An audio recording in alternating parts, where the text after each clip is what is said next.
The Titan submersible was built by OceanGate and designed to take 5 passengers, including 1 pilot and 4 crew members, approximately 2.5 miles underwater to view the Titanic wreckage. The sub holds 96 hours of oxygen reserves to support the crew members. Mike Reese, a writer and producer who has worked on The Simpsons and who took a trip in 2022, said the interior was about the same as a minivan.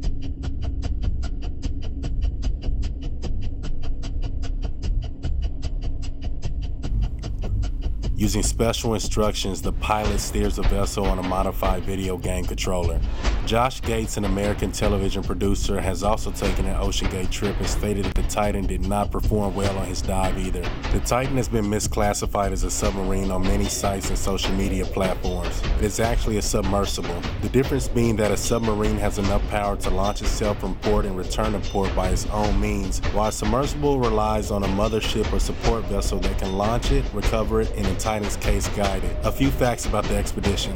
The cost of the trip was $250,000 US. Some of the eligibility requirements included being at least 18 years of age when the mission begins, having a valid passport and credentials to enter Canada, and be able to demonstrate basic strength, balance, and flexibility. There was a small toilet located on Titan, separated only by a privacy curtain. Needless to say, this was a shitty situation. Has there been successful trips? OceanGate Expeditions have been operating deep ocean expeditions since 2009. Over the years, it has carried out more than 200 dives with its 3 submersible vessels in the Atlantic, Pacific, and Gulf of Mexico. Titan, which went missing on the 18th of June, is designed to go the deepest of them all, able to reach depths of over 13,000 feet or 4,000 meters according to the company. Per NBC News, OceanGate Expeditions began offering trips to the Titanic wreckage in 2021 and had only made 2 previous trips before the June 18th dive.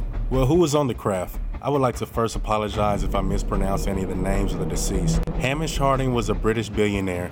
He's the founder of Action Group and chairman of Action Aviation, an international aircraft brokerage company with headquarters in Dubai. Harding also was one of the 6 people on the Jeff Bezos-owned Blue Origin's mission last June when they flew to the edge of space. Shahzada Dawood is the vice chairman of Dawood Hercules, an investment and holding company based in Pakistan. Dawood is heir to one of Pakistan's largest family fortunes, according to the New York Times. Suleman Dawood is 19 years old, according to the UK's Daily Mail. He's a science fiction fan and also enjoys solving Rubik's Cubes and playing volleyball, according to the DH Group of Engro Corporation, part of Dawood Hercules Group. Paul Nargiolet is known as a Titanic expert, according to the OceanGate website. He's led 6 expeditions to the ship's wreckage site and is known as Titanic's greatest explorer, the company said.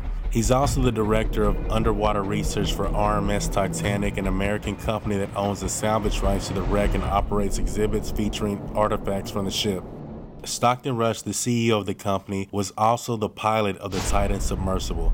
When he was 19, Rush was the youngest person to become a jet transport rated pilot, and he earned a DC-8 type captain's rating at the United Airlines Jet Training Institute, according to his biography at OceanGate. Now, here are some reasons why rescuing the Titan submersible was almost impossible. At a depth of 12,400 feet where the Titanic is located, oxygen becomes toxic and the water pressure is intense. At 23,000 pounds, the weight of the Titan is an added problem for its rescue. The first issue was locating the craft. It's my personal opinion that more devices should have been added to the craft to always have real-time location of the craft visible at all times. For some reason, the submersible's emergency systems were not activated. The vessel was programmed to automatically return to the surface if it detects a major incident in the watercraft. When the Titan submersible lost contact with its mothership, the surface crew reportedly did not notify the Coast Guard of the missing vessel for nearly 8 hours.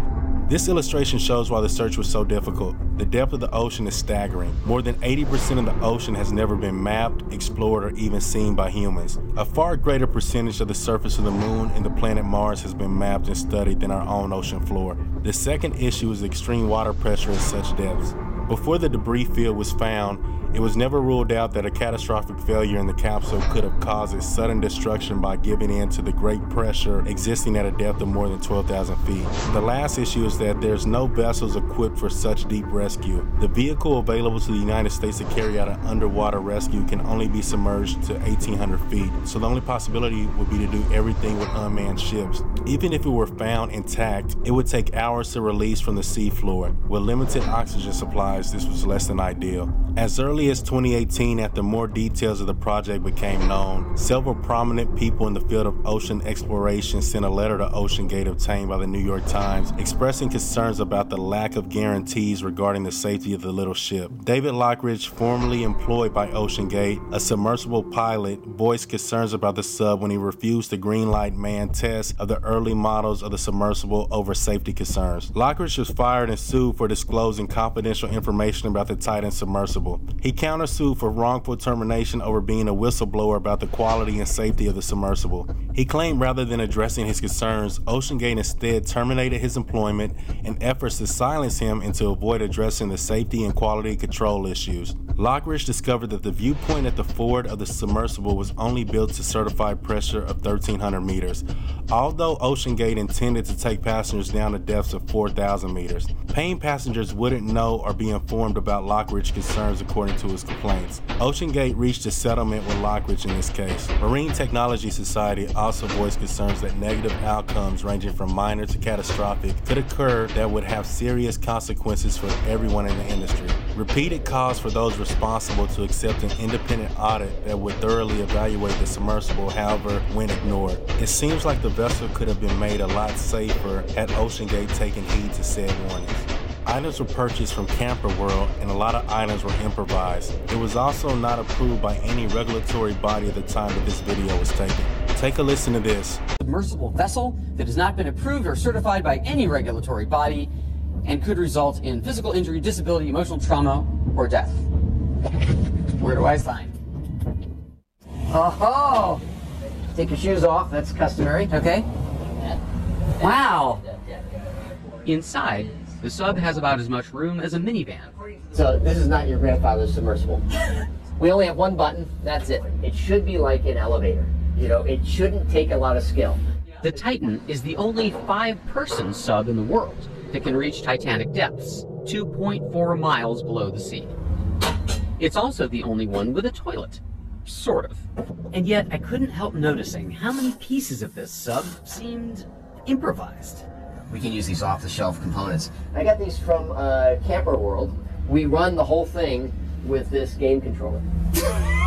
Come on! In addition to the U.S. Coast Guard, here are some of the parties that were searching for the submersible. One special piece of equipment that was used during the search is known as the Victor 6000. In nearly 25 years, it has recorded over 700 dives and it is a very capable piece of machinery. It was thought that if it found the sub intact, it could attach a cable to the Titan so that the flyaway deep ocean salvage system could winch it up to the surface. In 2021, a similar technique was used to rescue a sunken helicopter at a depth of 5,800 meters. What is the Midnight Zone? The ocean area where the Titan submersible was found. Located at depths of up to 4,000 meters, the Midnight Zone is one of the most inhospitable areas of the ocean. In the Midnight Zone, there is also an extremely high degree of hydrostatic pressure, the force that liquid exerts on an object. Everything at this depth must endure pressures some 390 times higher than that on the surface. The average temperature of water in the Midnight Zone is around 4 degrees Celsius, and as you probably were thinking, little life can survive in the Midnight Zone. Stockton Rush's wife, Wendy, was related to 2 members that were on board of the Titanic in 1912. According to survivors, the family member refused to board a lifeboat as the ship was sinking, instead giving preference to women and children. His wife is said to have vowed not to leave his side.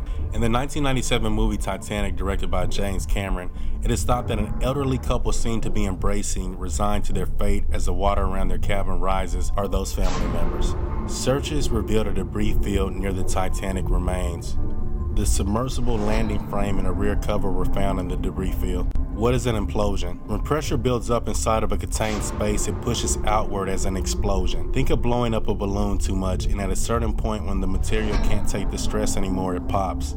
The opposite is true for containers that have more pressure than they can withstand pushing inward, then an implosion occurs. An experiment that science teachers often perform for their students to display this effect is heating an empty soda can, then putting it into a freezing liquid with the opening facing into the freezing liquid. The can falls in upon itself as if it were crushed. So who's going to pay for the search and rescue mission? Searching for the submersible involved the United States, Canada, and France, all of which that participated in the extensive search operation made many of their resources available. From the United States, they have mobilized 3 C-17 transport planes belonging to the U.S. Army. Over $6.5 million were spent searching for the Titan submersible. To date, no one knows whether it will be the taxpayers or the countries involved, the affected ones themselves, or some insurance that will bear the burden of the cost. At the moment, the only thing that is clear is that the Dawood family stated that no expense should be spared to try and find the bodies of their missing family members. There has been some controversy in the media due to the stark contrast in coverage and resources for the Titanic tourists and the migrants in the Mediterranean. Backlash has been received from activists who say that the plight of migrants is constantly ignored. On the 14th of June, off the coast of Greece in the Mediterranean Sea, a boat that set sail from Italy from Libya carrying between 400 and 700 migrants capsized. To date, the International Organization for Migration has confirmed 78 deaths, but believes that figure is much higher. A UN human rights agency reported on 16 June that 500 migrants, including large numbers of women and children, were still missing and that only 104 people have been rescued. Since then, 3 more bodies have been recovered. The death count has yet to be finalized, but the horrific incident is likely to be one of the most deadly cases in EU migration history.